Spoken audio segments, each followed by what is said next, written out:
So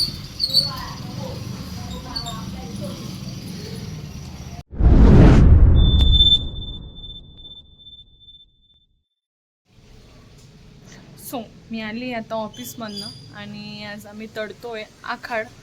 आणि ह्या महिन्यामध्ये आखाड्याचं खूप महत्त्व असतं आणि त्याच्याही पेक्षा सुवासिनीचं महत्त्व असतं. सुवासिनीला जेव घालतं कोणी एक घालतं, म्हणजे ज्याच्या त्याच्या इच्छेप्रमाणे. सो तर आम्ही पण आज सुवासिनीला जेव घालतोय आणि आखाड महिन्यात आखाड्यात काय काय तळता. सो ते तुम्ही बघा व्हिडिओच्या माध्यमातून. इकडे आखाड स्पेशल जे असतं ते चाणक्या, त्याचं पीठ भिजवलंय, आईने भिजवलंय. आता त्याला मी लाटते. इकडे गाथाला पण लाटायचंय, तर तीच अगोदर हे बघा पळपट घेऊन बसलीये. हे बघा इकडे मस्त छान चाणके फुगताय, गोड असता ह्या. या ठिकाणी अहो भाजी निवडताय. या ठिकाणी बघा झालंय चाणक्या तळून. इकडे डाळ लावली आहे आणि आता इकडे शेवयांची खीर बनवतोय.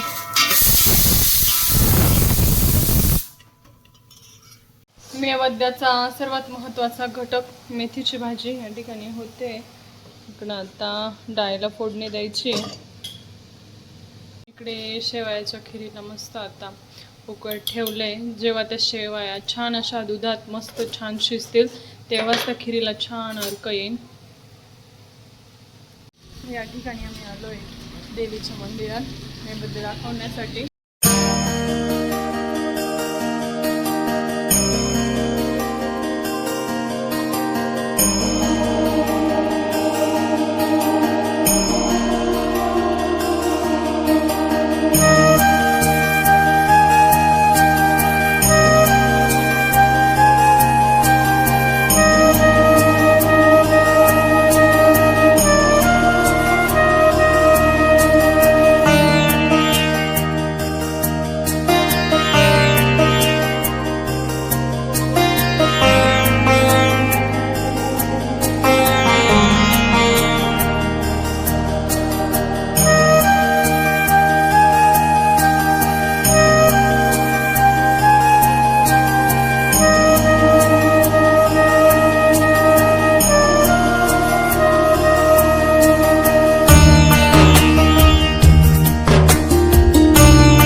घराच्या जवळच मळगंगा देवी मातेचं मंदिर आहे आणि शेजारी हा पण देवीचं मंदिर आहे. सो दोघंही ठिकाणी घरून नैवेद्य नेले होते. छान असं मनोभावनेने त्यांची पूजा केली.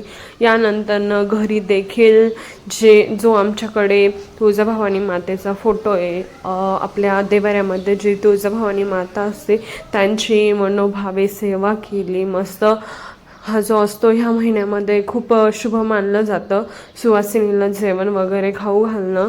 तर या ठिकाणी मस्त मग आम्ही दरवर्षीप्रमाणे ह्याही वर्षी जे आहे तर इथे आमच्या घरच्या जो देवी आहे त्यांची ओटी या ठिकाणी भरली आहे. तर या ठिकाणी आम्ही दरवर्षीच जे आहे ओटी ह्या ठिकाणी भरत असतो. आणि जी कोणी एक सुवासीन असते त्यांना जेव घालतो. तर आमच्या घरात सर्वच जण जॉबला असल्या कारणाने आम्ही तर एकच जणाला जेव घालतो. तसं तर 7 पण घालू शकतो, पण ज्याची त्याची इच्छा. सो आम्हाला एक पॉसिबल झालं तर आम्ही एक सुवासिनींना जेव घातलं. तर जेवणामध्येच आम्ही जो आषाढ आहे तो तळलेला होता. तर मग इकडे आहे ना, प्रज्ञाताईंच्या मम्मीला ह्या वर्षी त्या नवीन आहेत, सो मग त्यांना बोलवलं. इकडे मनोभावे देवीची पूजा केली, मस्त छान नैवेद्य दाखवला. घरात एकदम छान प्रसन्न फ्रेश असं वातावरण होतं.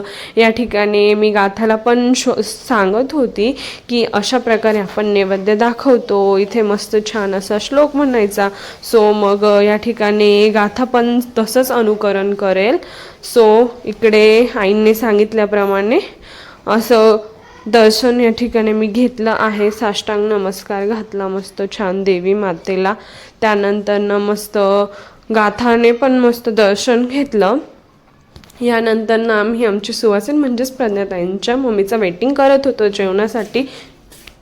आषाढ महिन्यामध्ये सुवासीन जेव घातल्याने कुटुंबामध्ये सुख समृद्धी आणि कुटुंबाला दीर्घ आयुष्य लाभते.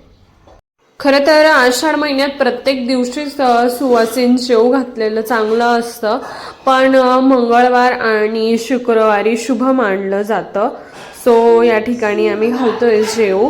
इकडे प्रज्ञाताईंची मम्मी म्हणजेच मावशी आलेलं आहे. सो इकडे त्या अनुश्रीला पण घेऊन आलेलं आहे. मस्त एक कन्यापूजन पण होईल आणि कन्यालाही मस्त जेवण दिलं जाईल. सो छानच झालं अगदी. तर इकडे सर्वात पहिले जी सुवासीन असते त्यांना हळदी कुंकू लावलं जातं, त्याचप्रमाणे इथं मी पण हळदी कुंकू लावलं त्यांना. इकडे अनुश्रीला कन्येचं पूजन म्हणून अनुश्रीला पण लावलं, जेवण आणलं त्यांना. आणि नंतर जेवण झाल्यानंतर या ठिकाणी ओटी भरली जाते असं असतं. हिंदू धर्मामध्ये खूप छान मान दिला जातो सुवासिनींना. तर इकडे आई पण आल्या आहेत गाथाला आणि अनुश्रीला जेवण घेऊन. सो या ठिकाणी मी आईना पण आग्रह करत होती की तुम्ही पण यांच्यासोबतच जेवायला बसून घ्या, म्हणजे जेणेकरून चांगलं असेल. सो या ठिकाणी आई पण बसताच आहे जेवणासाठी. यानंतर ते जेवायला बसले, त्यांना काय हवं नको ते बघितलं. तर असा होतं आमचं सुवासीन जेवणचं चालू. तर या ठिकाणी ताई दिसत नाही आहे बिकॉज ऑफ ताईंना नव्हतं यायचं इकडे. सो मग इकडे आई पण बसल्यात जेवायला. तर या ठिकाणी सगळेजण जेवायला बसले. मस्त छान घरात प्रसन्न वातावरण वाटत होतं. सगळे मस्त जेवत होते. एक साईड जे आहे लग्नाची जी कॅसेट आहे ती पण चालू होती इकडे. त्यानंतर मस्त सुवासिनीला जे आहे हळदी कुंकू आणि जे सौभाग्याचं लेणं असतं ओटी भरली त्यांची. तर इकडे साधीच ओटीची सगळी तयारी मी करून ठेवलेली होती. सो मग इकडे आईनी त्यांची ओटी भरली. यानंतर बघू शकता तुम्ही एक साईड टी व्हीला कॅसेट पण चालू आहे लग्नाची. आणि इकडे जे आहे सुवासिनींची ओटी भरण्याचा कार्यक्रम चालू होता. तर मग त्यांची ओटी भरली. गाथा आणि अनुश्री मस्त छान खेळत होत्या, त्याही चांगला क्वालिटी टाईम स्पेंड करत होत्या. यानंतर आम्ही जेवलो. आषाढ महिना असतो त्याच्यामध्ये मस्त घरोघरी भजे आणि महत्त्वाचं म्हणजे चाणक्यांचा नैवेद्य हा देवीला दाखवला जातो. आणि ज्या सुवासिनी आहेत त्यांना आपल्या म्हणजे श्रद्धेभावनेने ज्याला जसं जमत त्या संख्येमध्ये जेव घातलं जातं सुवासिनींना. आणि तोच कार्यक्रम आज आमच्या घरी पार पडला आहे. खरं तर खूप छान असा झाला आहे. आणि सुवासिनींचं किती पण केलं तर ते आपल्या सौभाग्यासाठी चांगलंच असतं मस्त. तर आम्ही प्रज्ञाताईंच्या मम्मीला इकडे बोलवलं होतं सुवासिन म्हणून जेवण्यासाठी. सो मग त्यांना आम्ही जेवू घातलं आहे आणि त्यांची ओटी वगैरे भरली आहे. आणि ह्या महिन्याची खूप आणि दमली आहे मी खूप. सो व्हिडिओ आवडल्यास लाईक शेअर आणि सबस्क्राईब करा. भेटूया नेक्स्ट व्हिडिओमध्ये.